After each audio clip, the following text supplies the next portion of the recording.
Shalom Aleichem, la paracha qui on lira Be'ezrat Hashem ce Shabbat, elle s'appelle parachat Shlach Lecha. Ça te rappelle une autre paracha, Lech Lecha. Shlach Lecha, Hashem il dit à Moshe Rabbeinu, envoie pour toi. Quel intérêt il a Moshe Rabbeinu d'envoyer des explorateurs? Dans parachat Lech Lecha, Hashem il dit à Avraham Avinu, Lech Lecha le'anaatra ou letovatra. Va pour ton intérêt. Si tu t'en vas vers l'endroit où je te dis, tu auras des enfants, tu auras une richesse colossale. Mais ici, qu'Hachem il dit à Moshe Rabbeinu, Lech Lecha, va pour toi, tu as un intérêt. Quel intérêt il avait Moshe Rabbeinu d'envoyer les explorateurs? Alors on dit, l'intérêt que Moshe Rabbeinu il avait, c'est qu'il aurait vécu 40 ans de plus. Parce que Moshe il a envoyé les explorateurs, et ils sont rentrés de là-bas, ils ont fait la Shonara. Alors Hachem il leur a dit, Yom Lashana, Yom Lashana. Chaque jour que vous avez passé en Israël, vous allez passer un an dans le désert. Et comme ils ont passé 40 jours en Israël, alors Hachem il a dit on va rester 40 ans dans le désert. C'est-à-dire, si Moshe Rabbeinu, il n'aurait pas envoyé les explorateurs en Israël, alors on serait rentré tout de suite en Israël. Et qu'est-ce qui serait passé si on serait rentré tout de suite en Israël? Moshe, il serait mort tout de suite. Alors Hachem, il dit à Moshe Rabbeinu, Shlach Lecha, envoie pour toi, pour ton intérêt, comme ça tu vas gagner 40 ans. Ok, la paracha, elle traite des sujets des explorateurs que Moshe Rabbeinu l'a envoyé en Israël pour explorer la terre d'Israël. Et ils retournent de là-bas, et ils parlent de mensonges, et ils disent Eretz Ochelet Yoshvea, c'est une terre qu'elle dévore ses habitants. Harim Betzurot, toutes les villes, il y a des murailles autour. Quand est-ce que les explorateurs ils sont revenus de là-bas? On dit que c'était le soir de Tisha B'Av. Ils ont fait pleurer tout le monde. Akadosh Baruch Hu leur a dit, vous avez pleuré pour rien, moi je vais vous donner une raison de pleurer tous les ans jusqu'à la fin des temps le même jour. Et c'est pour ça Hachem il a fait que le premier Beth Amikdash et le deuxième Beth Amikdash ils soient détruits le 9 Av. Maintenant il y a une raison de pleurer le 9 Av. Là-bas pendant les explorateurs ils ont pleuré le 9 Av mais ils n'avaient pas de raison. Hachem il a monnayé la punition sur 40 ans. Hachem il leur a dit vous allez tous mourir ici dans le désert. Mais au lieu de les tuer tous au même moment, Hachem il a étalé en 40 ans. 600 000 personnes divisées en 40, ça fait à peu près 15 000 personnes par jour. Et comme ça, ils sont morts, cette génération. Mais les explorateurs eux-mêmes, ils sont morts par une épidémie. Quelle épidémie ils sont morts? Alors on dit Mida keneged Mida, mesure pour mesure. Eux, ils ont fauté avec la langue. Hachem, il leur a fait en sorte que la langue, elle va s'allonger jusqu'au nombril. Et des vers de terre, ils sortaient de la langue, ils rentraient par le nombril, et ça faisait un circuit comme ça. Gemara Sota, c'est marqué Amar Rabbi Hanina bar Papa. Darash Rav Shila Ish Tamari. La punition que les explorateurs ils ont eue, les Shonam Ataburam Vetolaim Alchu Aloch Vachazor. Ils n'avaient leur langue qu'elle s'est allongée jusqu'à leur nombril, et des vers de terre ils sortaient de la langue et rentraient dans le nombril, un circuit, et c'est comme ça qu'ils sont morts. Combien de temps il a duré cette histoire-là? 40 jours. 40 jours, leur langue elle était à l'extérieur, et ils n'avaient ces circuits-là. Parce que eux, pendant 40 jours, ils ont exploré la terre d'Israël, ils sont revenus, ils ont parlé la Shonara. Alors pendant 40 jours aussi, ils ont souffert avant de mourir. On a dit que c'était mesure pour mesure. Quel rapport mesure par mesure, le nombril, le ver de terre, la langue, c'est quoi ça? Alors on dit que c'est connu que le peuple juif, il est comparé à un ver de terre. Tolat Yaakov. Pourquoi? Le ver de terre, toute sa force, c'est dans sa bouche. Un ver de terre, il peut rentrer dans un arbre de cèdre le plus solide et de le faire coucher doucement, doucement avec sa bouche, elle ronge, elle ronge. Les Juifs, c'est comme ça, toute leur force, c'est dans leur bouche. Dès qu'ils prient à Kadosh Baruch Hu, Akadosh Baruch Hu, il écoute leurs prières. Maintenant, on va comprendre comment c'est mesure pour mesure. On a dit que les Juifs, leur force, c'est avec la langue. Eux, ils ont utilisé leur force, leur langue, pour parler du mal d'Eretz Israël. Alors Hachem, il a fait en sorte que la langue, elle va s'allonger jusqu'au nombril. Mais il faut comprendre pourquoi vers des terres, pourquoi nombril.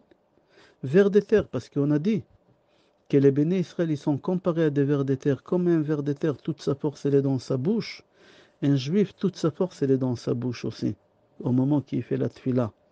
Mais pourquoi jusqu'au nombril? S'ils ont parlé du mal de la terre d'Israël, leur langue, elle doit s'allonger jusqu'à par terre. Pourquoi ça s'arrête au nombril? Le Kliakar, il donne deux réponses, et il dit pour la simple raison, la première réponse, que la terre d'Israël, le prophète Yecheskel, il l'appelle Tabour Haaretz, le nombril du monde.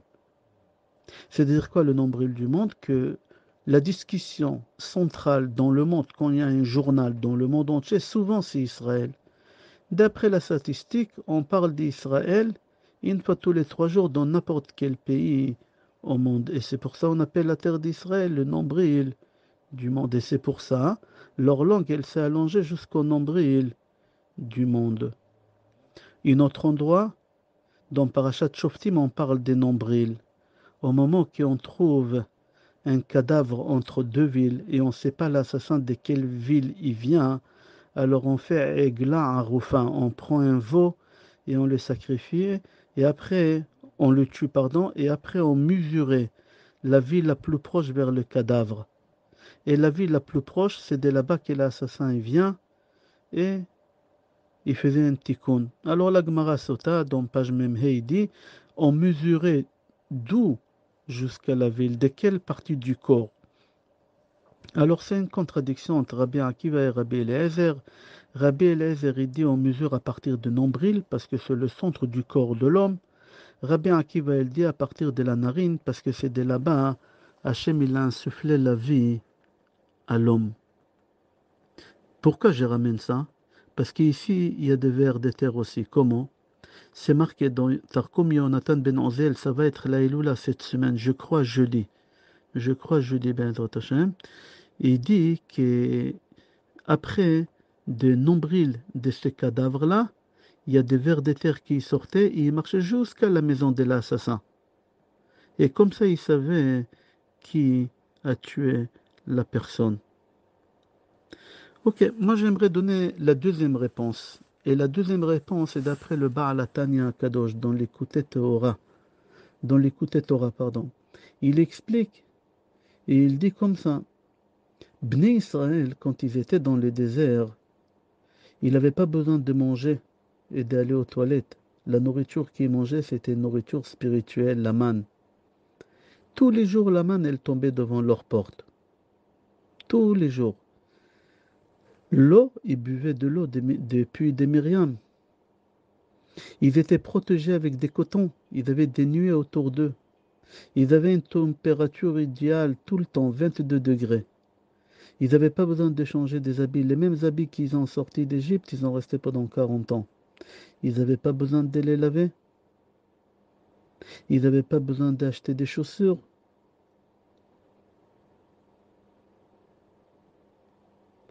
Les habits, ils poussaient avec eux. C'est-à-dire que ces personnes-là, ils pensaient à Hachem, ils étaient attachés à Hachem 24 heures sur 24, 365 jours par an. Chaque moment, chaque juif, il savait, il est où spirituellement. Est-ce qu'il est loin de Hachem ou est-ce qu'il est proche de Hachem? Est-ce qu'il a parlé la shonara? Est-ce qu'il a fauté? Il savait tous les matins comment la manne où elle tombait.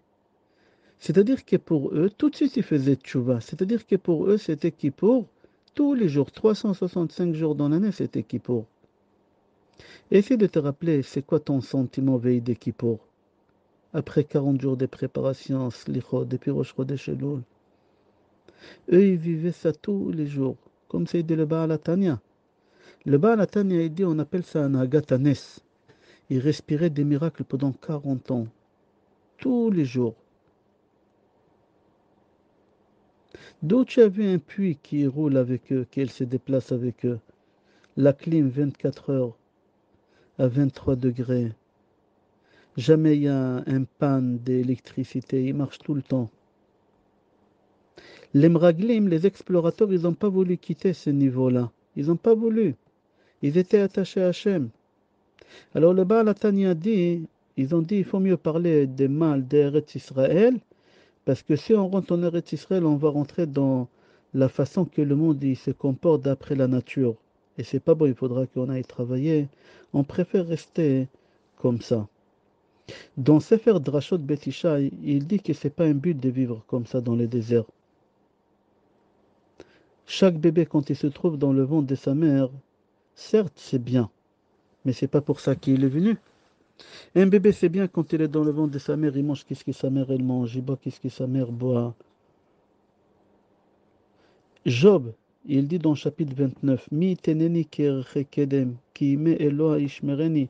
Job, il dit à Kadosh Baruch Hu, ramène-moi à la même époque que j'étais dans le ventre de ma mère, pas de souci, rien.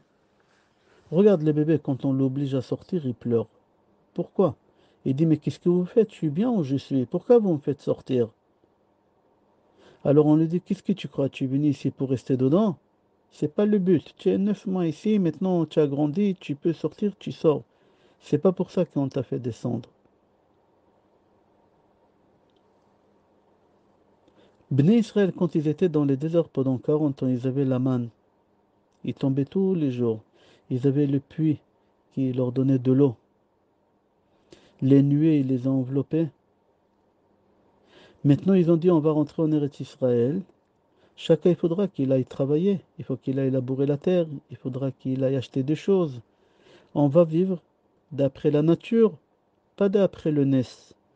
Le Baal Hatanya, il a dit que les Meraglim, ils étaient kshérim. Ils n'ont pas voulu se détacher des miracles. Ils ont voulu continuer à vivre des miracles.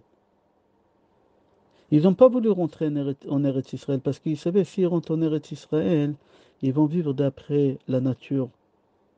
Ils n'ont pas voulu lâcher les miracles. Il faudra qu'ils se détachent des nuées, ils se détachent de la manne, ils se détachent des puits des Myriam.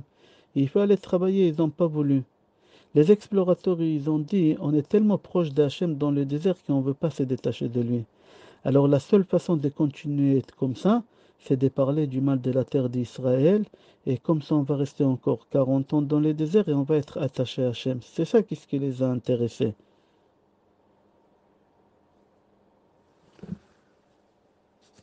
Ashla Kadosh dit que Bnei Israël, ils avaient peur de rentrer en Eretz Israël.